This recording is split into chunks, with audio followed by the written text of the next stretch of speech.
टिकापुर नगरपालिका वडा नम्बर 2 का बजारहरूको अनुगमन भएको छ।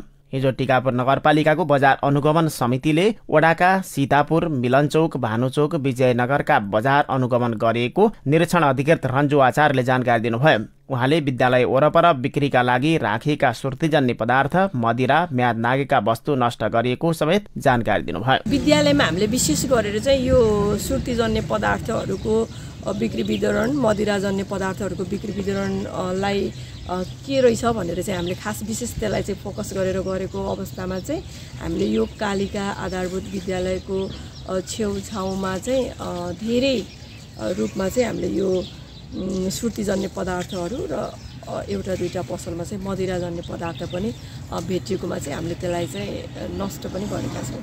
अनुगमन टोलीमा संलग्न राजस्व शाखा प्रमुख नन्दबहादुर केसीले अन्य ठाउँको तुलनामा वडा नम्बर 2 मा व्यवसाय दर्ताको अवस्था राम्रो रहेको तर एउटै फर्ममा अनेक थरी व्यवसाय भइरहेको बताउनु भयो। अन्यत्र कतिपय ठाउँमा हेर्दाखेरि दर्ता नै नगर्ने र गरेकाले पनि नवीकरण चाहिँ नगरेको देखिन्थ्यो भने यहाँ चाहिँ दर्ता गरेकाहरूमध्ये धेरै जसोले नवीकरण गर्नुभएको छ, त्यो राम्रो पक्ष देखियो। र अर्को चाहिँ एउटा यसमा चाहिँ विशेष पक्ष के देखियो भन्दाखेरि एउटा प्रकृतिको व्यवसाय भनेर चाहिँ दर्ता गर्ने तर व्यवसाय सञ्चालनको क्रममा चाहिँ धेरै खालका व्यवसायहरू दर्ता गर्ने, जसले गर्दा व्यवसाय कर बापत उठ्नुपर्ने वास्तविक जुन चाहिँ राजस्व रकम छ चाहिँ त्यो चाहिँ नउठेको पाइएको छ।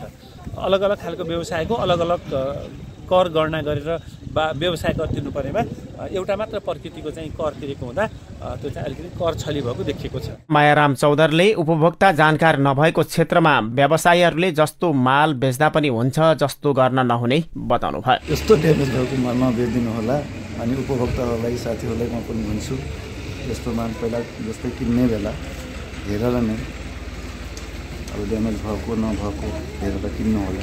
व्यापारी हरिप्रसाद चौधरीले आफ्नो फोटो स्टुडियो पसल दर्ता रहेको र नगरपालिकाको अनुगमनले सचेत गराएको र सर्वसाधारणलाई म्याद नागेको सामान खानुपर्ने अवस्थाबाट बचाएको बताउनु भयो। धेरै लामो समय पछि आउनुभयो जस्तो लाग्यो मलाई यसपालि चाहिँ।